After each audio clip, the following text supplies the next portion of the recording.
Eu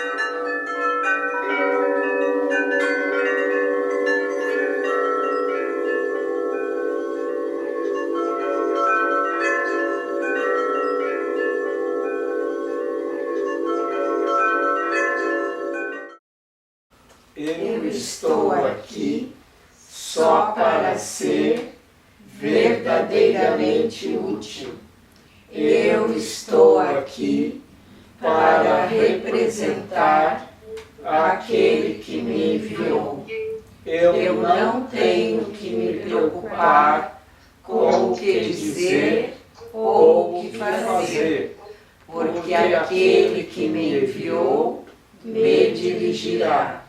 Eu estou contente em estar aonde quer que Ele deseje, sabendo que Ele vai comigo. Eu serei curada na medida em que eu permitir que Ele me ensine a curar. Por integridade, uso da culpa pelo ego. A continuidade da decisão de permanecer separado é a única razão possível para a continuação dos sentimentos de culpa.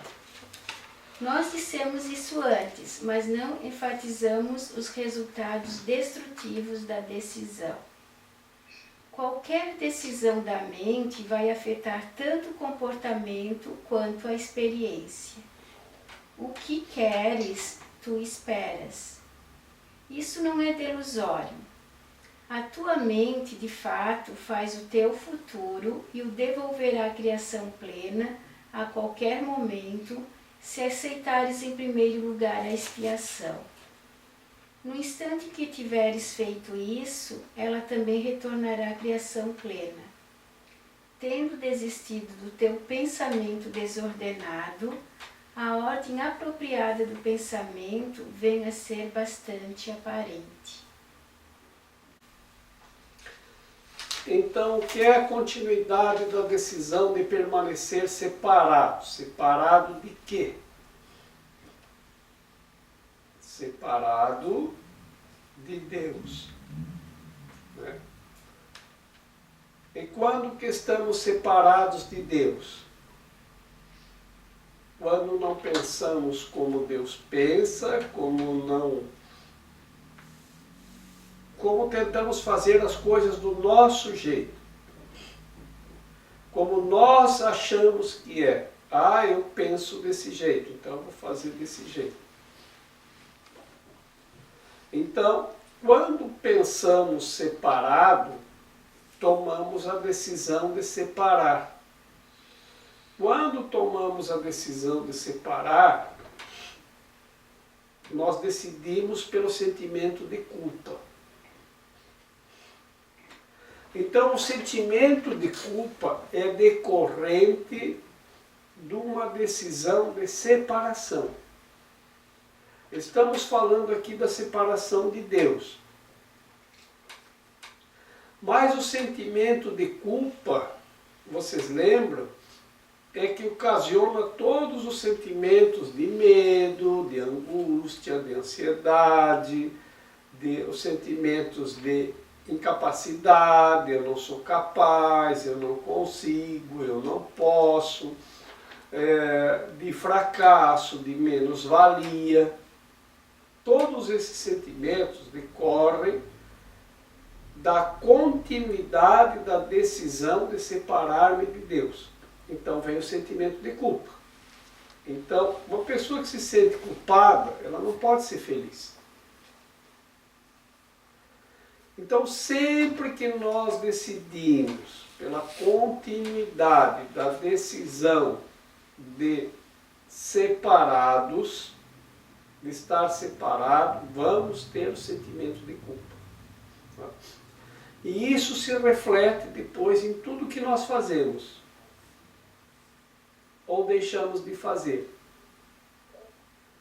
Por isso que quando nós pensamos como Deus pensa, como nós vimos já na outra semana, como é pensar como Deus pensa. Como Deus pensaria em relação a essa situação? como Deus pensa numa ocasião como essa. E aí nós fazemos esse exercício, pensar como Deus pensa, e não pensar separado.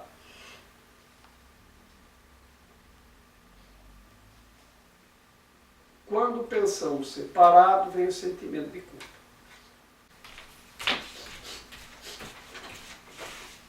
Nós dissemos isso antes, mas não enfatizamos os resultados destrutivos da decisão. Qualquer decisão da mente vai afetar tanto o comportamento quanto a experiência. Nós dissemos isso já antes, mas não enfatizamos as consequências da decisão. Qualquer decisão vai afetar tanto o comportamento quanto a experiência. Então, quando decidimos em separado, essa decisão vai gerar culpa e isso vai afetar o comportamento e vai afetar a experiência. Como é isso? Penso separado e faço as coisas do meu jeito, de uma forma separada,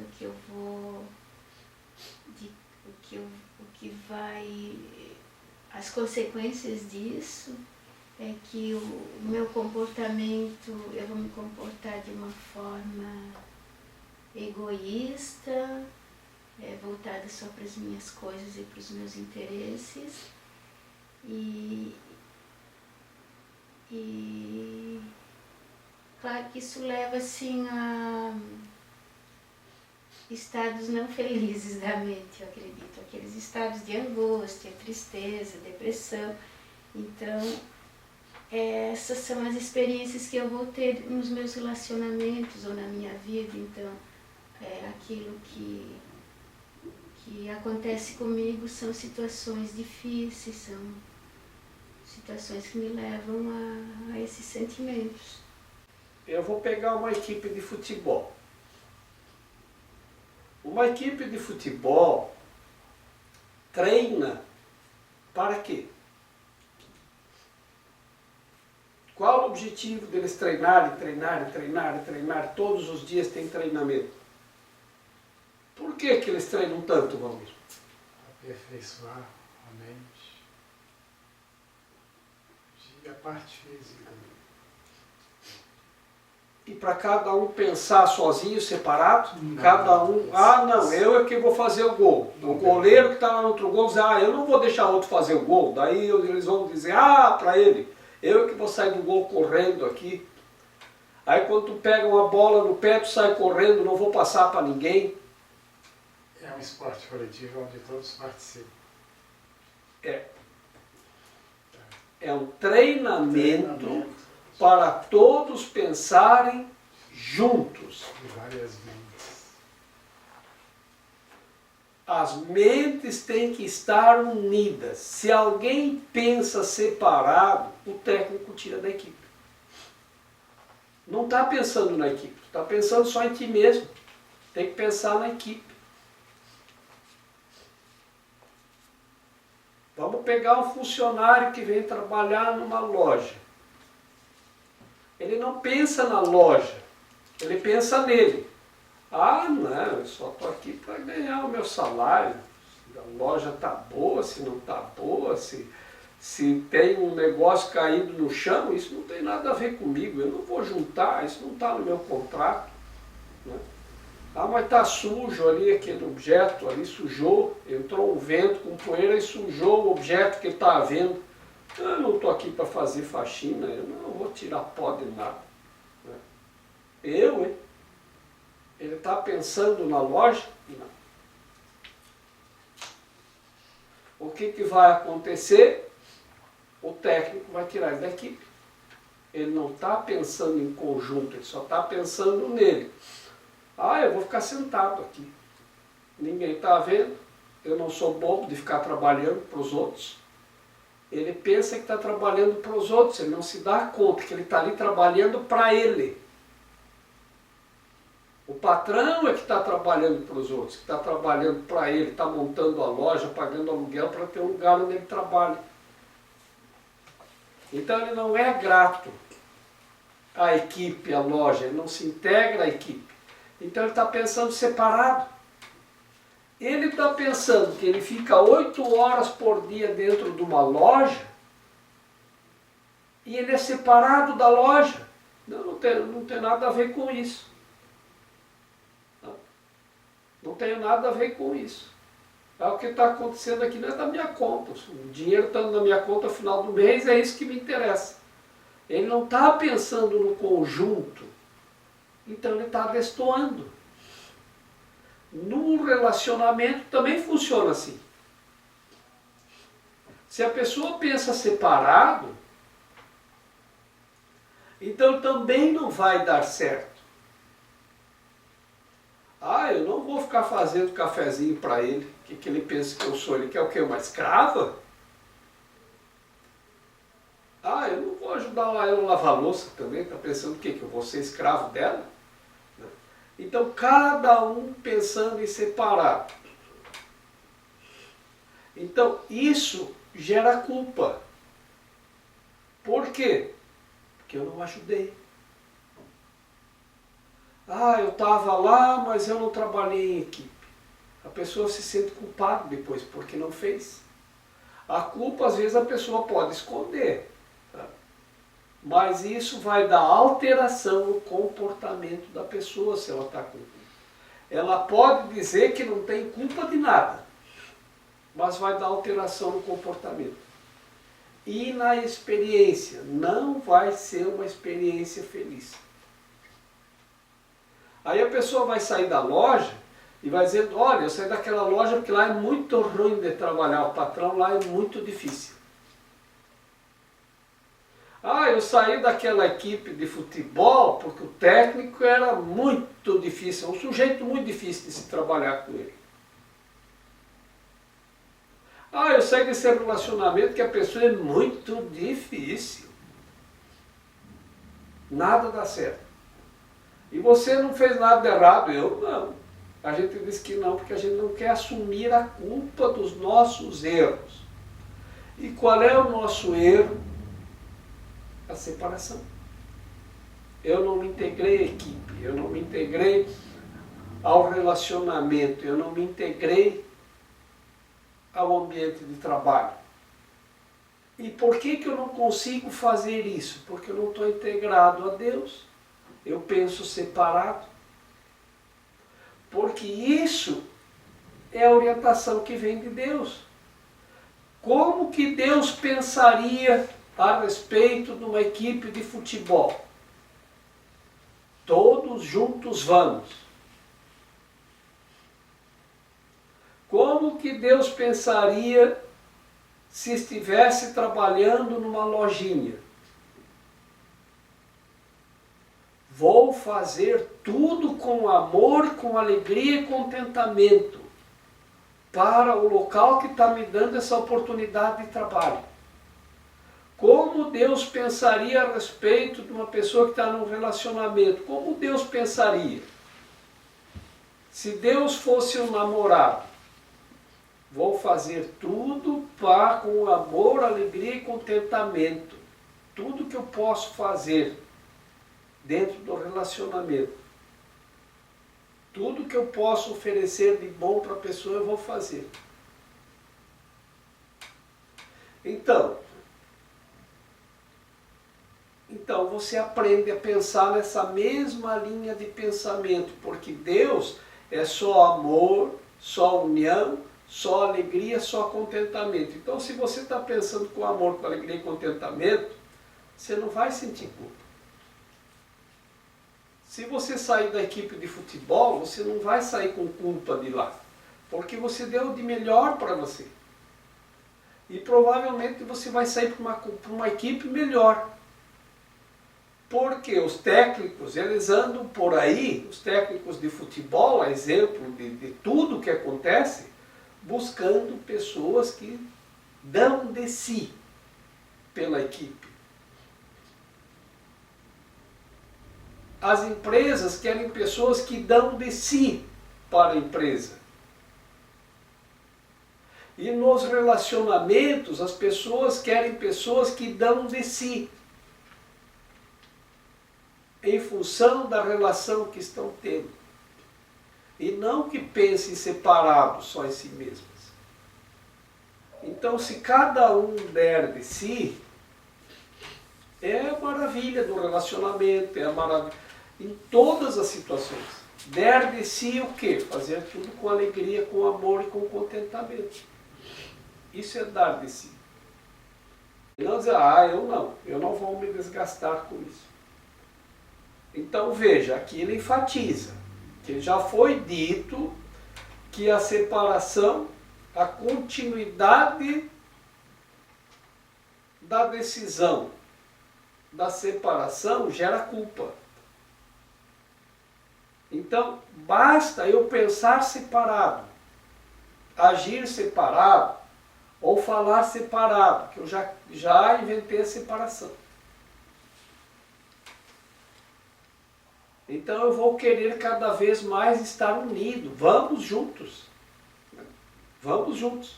De repente surge um trabalho extra na empresa que tu está trabalhando. Olha, surgiu uma emergência aqui, nós temos que resolver isso.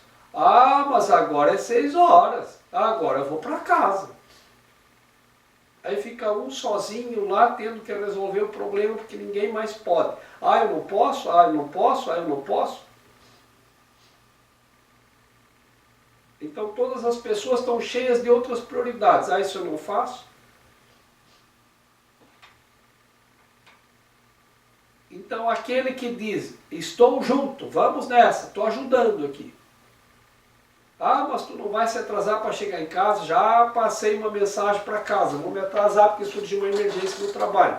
O trabalho não é onde você ganha o pão, não é a tua prioridade. É. E no relacionamento, não é onde você está convivendo, se relacionando, então você tem que ter as suas prioridades sempre. Né? O que são minhas prioridades? As minhas prioridades é ali aonde eu estou recebendo. Ali é onde eu dou em troca. Então tem que dar de si também. É assim que funciona. Porque se eu tomar a decisão de estar separado, isso vai gerar culpa. Ele diz, já dissemos isso. Mas ainda não enfatizamos as consequências no comportamento e na experiência. Então, na experiência, que a experiência de trabalhar foi muito ruim. E aí o teu comportamento está alterado. Tu não vai mais se comportar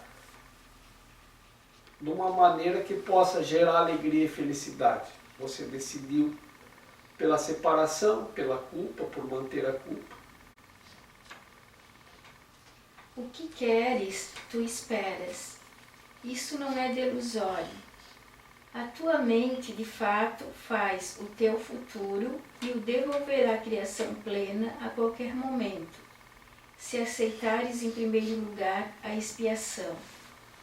O que queres, tu esperas. Então, o que tu queres? Esta é uma pergunta que deve ser respondida. O que tu queres? Tu queres alegria, queres felicidade, queres paz? Ou queres conflito, confusão, sentimento de culpa, angústia, medo, ansiedade, incerteza, sofrimentos? O que tu queres? As pessoas dizem, eu quero ser feliz. Ah, tu quer ser feliz? Quero. E o que tu faz para ser feliz? Aonde que tu pensa que vai encontrar a felicidade? Ah, se eu arrumar um namorado eu vou ser feliz, diziam as meninas. Ah, então tá. Aí arruma um namorado e tu pergunta, e aí? Onde é que tu acha que vai encontrar a felicidade? Se eu conseguir me separar dele eu vou ser feliz. É assim. Então a felicidade não está lá fora, em nada. Não está em ter um carro, não está em ter uma casa. Não adianta ter um carro, ter uma casa, ter um bom emprego. Não adianta. A gente vê o quanto isso, às vezes, é uma ilusão. Porque a gente se ilude. Por isso que dizem as ilusões do mundo. O que são as ilusões do mundo? Nós nos iludimos com as coisas do mundo. Então, se eu tiver uma casa, eu vou ser feliz. Se eu tiver um carro, eu vou ser feliz. Se eu tiver uma geladeira, eu vou ser feliz. Se eu tiver um celular, eu vou ser feliz. Não vai. Isso é ilusão. Então, o que tu queres? O carro, a geladeira? Ou quer ser feliz? Eu quero ser feliz. E como que eu consigo ser feliz? A promessa é: busca primeiro o reino e tudo mais te será dado por acréscimo, porque a felicidade está no reino. E o reino está na tua mente. Então, se a tua mente, se tu for feliz, tudo mais te será dado por acréscimo. Então, eu quero ser feliz. O que eu tenho que fazer para ser feliz? Ele diz: começa aceitando a expiação. O que é expiação? A expiar é desfazer. Desfazer o quê? Todos os sentimentos que eu tenho guardado que me causam mágoa, tristeza, conflito, angústia. Tudo que me causa sofrimento. Veja, já está lá a palavra sofrimento. A gente já sabe que sofrer é na mente, porque mento é mente. Acho que vem do latim, né? Mento. Então, mento é igual a mente. Então, sofrimento, casamento, pensamento. É na mente que acontece o pensamento. É a mente que pensa, não é o corpo. Sofrimento é a mente que sofre, não é o corpo. Mas se o corpo está doente, o sofrimento está onde? Depende, tem gente que o corpo está doente e a pessoa está bem, está feliz, está tranquila, está em paz. Porque o sofrer acontece na mente, a pessoa pode entrar em um desespero, e entrar em pânico, em crise, aí ela sofre. Ela sofre porque o corpo está com algum problema. E não existe a palavra sofre corpos. E não existe a palavra casa corpos. E nem pensa corpos. Então aonde que é a chave da solução? Na mente. Então nós temos que aceitar a expiação. O que é a expiação? Expiação é espiar na mente. Espia aqui. Em Floripa, os manezinhos dizem assim: espia, espia, espia, espia só. É para espiar. Espiar é olhar para ver o que tem de errado e corrigir. Corrigir para desfazer o sentimento que está agregado aqui. Então a gente pode corrigir todos os nossos equívocos que estão guardados na nossa mente? Pode e deve. E aí nós vamos ser felizes. E se nós somos felizes, tudo vai bem. Tudo acontece bem. E a gente tem clareza mental para resolver todos os conflitos que vão aparecendo sem sofrer. Todas as questões que vão aparecendo sem sofrer.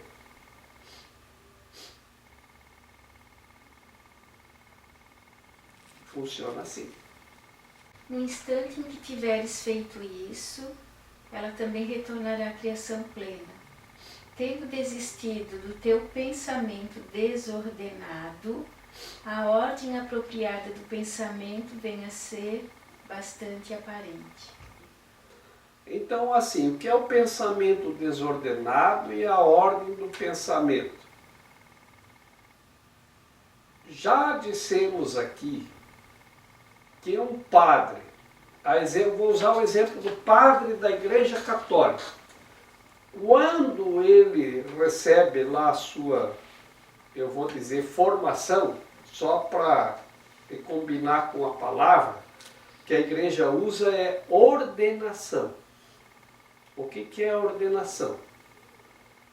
Quando o sacerdote está pronto, então ele recebe a ordenação sacerdotal.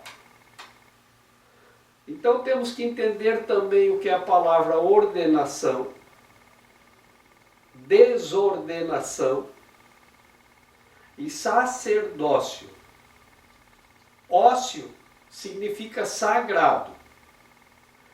Sacer é exercitar. Então, sacerdócio é exercitar o sagrado.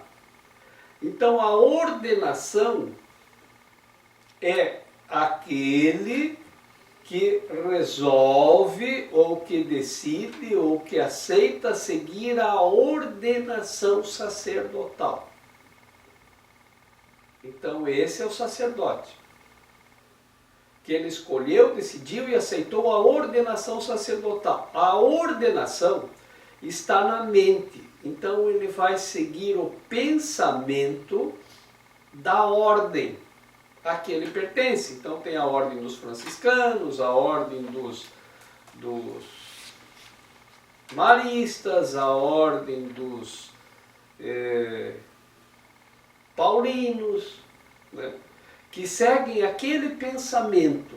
Então eles vão ordenar o pensamento de acordo com a ordem sacerdotal a que eles se integraram. Mas todas as ordens sacerdotais seguem o pensamento ordenado. O ordenado não é que dou uma ordem e você obedece. Não é isso. Ordenado é que está em ordem, não está desordenado. Então, ou nós seguimos o pensamento ordenado, que é pensar como Deus pensa, e tudo estará em ordem, ou nós escolhemos o nosso pensamento desordenado. Eu não sei o que eu quero. Aqui aparece muita gente dizendo, então, em que posso ajudar? Pois é, eu não sei o que eu quero, eu não sei o que eu penso, eu não sei para onde eu vou, eu não sei de onde eu vim. Mas o que você quer? Não sei. Então a pessoa não quer, não sabe o que quer. Por isso ele diz, essa resposta, o que eu quero, isso tem que ser respondido. E se eu quiser um pensamento ordenado, então eu tenho que me alinhar com um sistema de pensamento para ordenar os meus, para colocar os meus pensamentos em ordem. Tenho que me integrar e me alinhar a isso. Ou então eu vou ficar com os meus pensamentos desordenados. Aí é a desordem. Aí nada dá certo na minha vida, porque nada funciona, porque não sou feliz, porque não consigo isso, não consigo aquilo. Então isso é a desordem. Outra vez, nós podemos decidir pelo pensamento ordenado ou pelo desordenado. No momento em que a gente tomar a decisão de colocar os nossos pensamentos em ordem, né, e a gente toma essa decisão quando aceita a expiação para si mesmo. Então, o que eu fiz de errado? Porque o erro gera a culpa gera pensamento desordenado.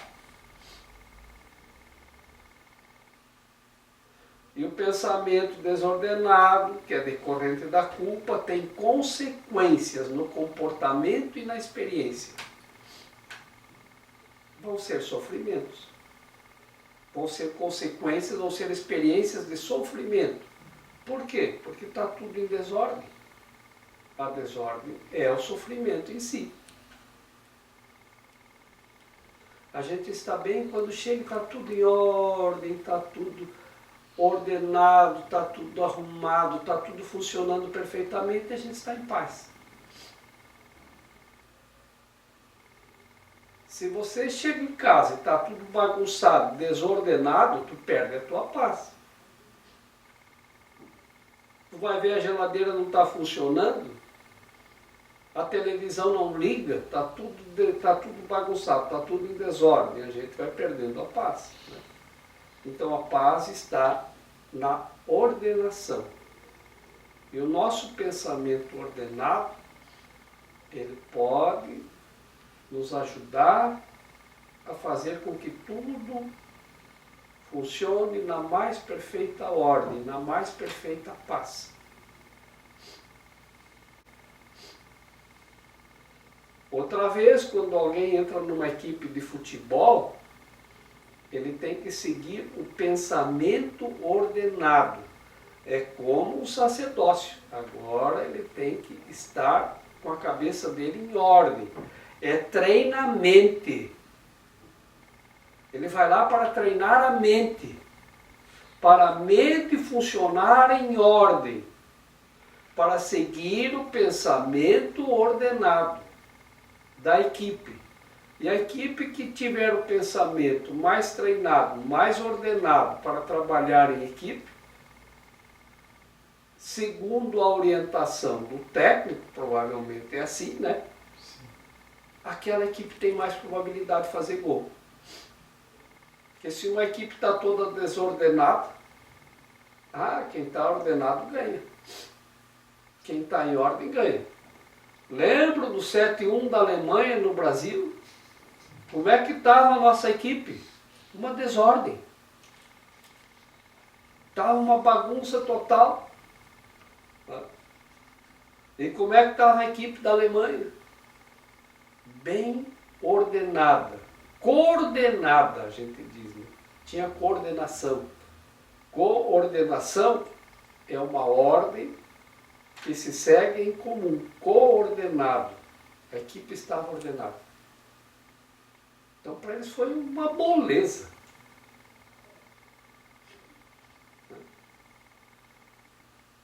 Assim funciona a nossa mente. Quando a nossa mente não está no pensamento, nosso pensamento não está ordenado, a gente toma de 7 a 1 de tudo que é lado. Vem 7 a 1 de tudo quanto é lado. Se o nosso pensamento estiver ordenado, é a nossa vitória, onde nós alcançamos o nosso ponto de equilíbrio. Eu estou aqui só para ser verdadeiramente útil. Eu estou aqui para representar aquele que me enviou. Eu não tenho que me preocupar com o que dizer ou o que fazer, porque aquele que me enviou me dirigirá. Eu estou contente em estar aonde quer que Ele deseje, sabendo que Ele vai comigo. Eu serei curada na medida em que eu permitir que Ele me ensine a curar.